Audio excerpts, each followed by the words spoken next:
ازيكم عاملين ايه؟ يا رب تكونوا كلكم بألف خير. النهارده لأول مرة هنزل القطة بتاعتي اخرجها بره جو البيت. يعني حبيت كده اشوف يعني رد فعلها بره. وهي كمان قطة من النوع الخواف قوي، ما بتحبش الشارع، ما بتحبش حاجة جديدة، ما بتحبش حتى تقف في البلكونة كده تتفرج. بحس ان هي متوترة قوي، بتقعد تنونو جامد قوي، فانا حبيت يعني اجرأها شوية واقول اخرجها. فخرجتها معايا، احنا كنا جوه العربيه، ما خدتش معايا القفص بتاعها عشان تتعود. يعني هي كمان صغيره، فقلت يعني الافضل ان انا اعودها تنزل في الشارع كده، يعني مش تنزل طبعا لوحدها، بس خروجات او كده. ما احبش ان انا اسيبها في البيت لوحدها وتبقى معانا.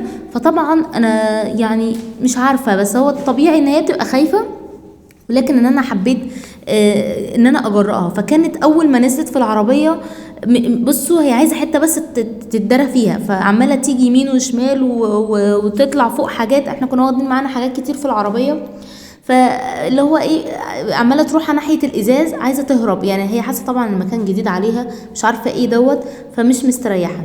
طبعا نونوة من ساعة ما نزلنا، عمالة نو نو نو، خايفة جدا، متوترة جدا، مع انها عارفانا كلنا وواخدة علينا جدا، لكن هي مش مستريحة للمكان ومش حابة، عايزة تطلع تاني.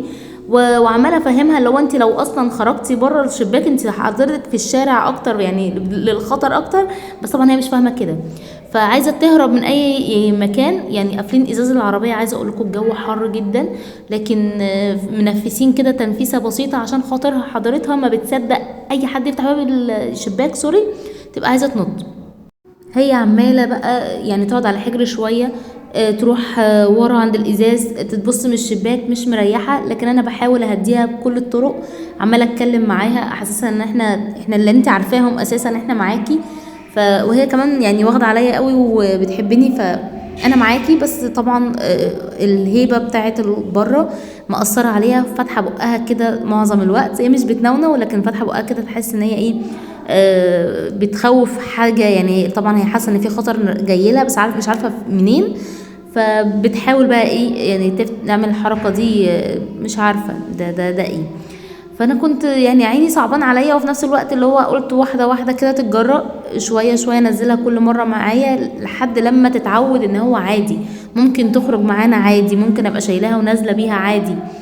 فواحده واحده ممكن نعود اوضتنا، لكن بلاش مشاوير كتيره او بعيده يعني. طبعا زي ما قلت لكم ان هي اصلا خوافه قوي، يعني بدرجه كبيره. هي بيتوتيه جدا، ما بتحبش حتى باب الشقه لو اتفتح ما تخرجش بره باب الشقه. فلا، انا عايزه اجرأها شويه ان ما فيش حاجه. ودايما كده لو عايزين تعودوا القطه على حاجه، يعني انتوا بنفسكم واحده واحده تعملوها، هتبدأ تستجيب ليكوا وهتتعود على اللي انتوا عودتوها عليه. فعرضت عليها اكل من شويه يعني، والحمد لله لقيتها كلت. فاول ما بدات تاكل حسيت ان الدنيا الطف شويه، وان هي بدات تستجيب، وخصوصا لما بطلت نونوه. يعني كانت اول ما نزلت، عايزه اقول لكم نونوه كانت بشكل مش طبيعي، طبعا من الخوف، وقلبها كان بيدق جامد قوي.